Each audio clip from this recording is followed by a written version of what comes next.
Il Veneto è un territorio ricco d'acqua, che da sempre si contraddistingue per la presenza di grandi fiumi, laghi, risorgive, ghiacciai e una vasta rete di canali, fossi e rogge.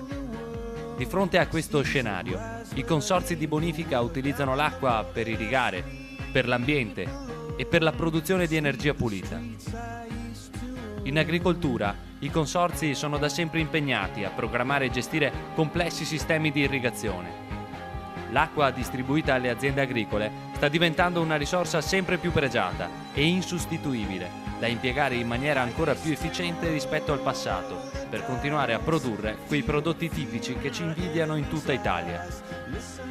I consorzi provvedono a distribuire ogni anno circa 5 miliardi di metri cubi di acqua, ovvero 398 metri cubi al secondo, in un periodo che va dal 15 aprile al 15 settembre.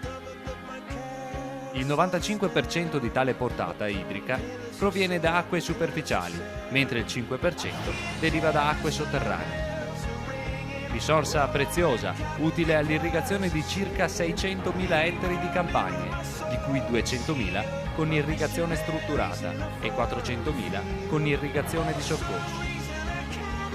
Tutto ciò è possibile grazie ad un'efficace e quotidiana gestione di una rete di canali ad uso esclusivamente irriguo da 8.500 km, oltre a circa 10.000 km di rete promiscua, scolo e irrigazione.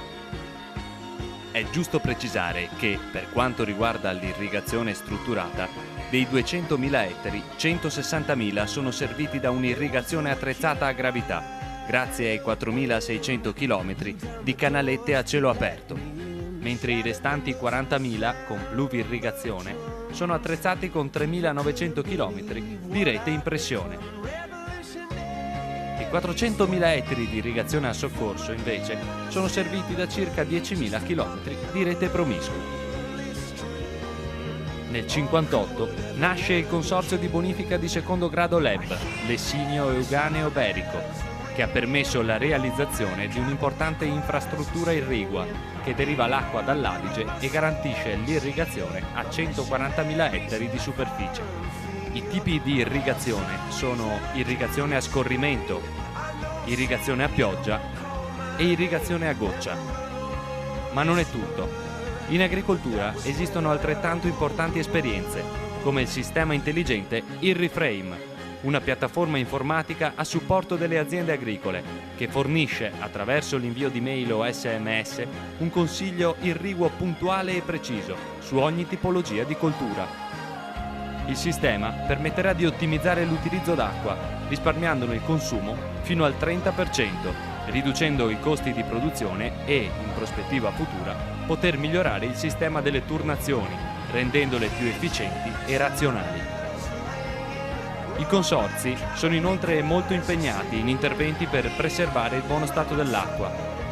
Aree di fitodepurazione per la riduzione dei carichi di nutrienti in Laguna di Venezia, azioni per la ricarica della falda acquifera, come le aree forestali di infiltrazione e i pozzi bevitori, vivificazioni lagunari e la creazione di aree umide, opere di sbarramento antisale contro la risalita del cuneo salino nelle aree a fronte mare. Infine, i consorzi sono grandi consumatori e produttori di energia pulita, idroelettrica per la precisione. Nel 2013 le centrali consortili hanno prodotto 36 milioni di kilowattora annui per mezzo dei 34 impianti idroelettrici e fotovoltaici disseminati sul territorio.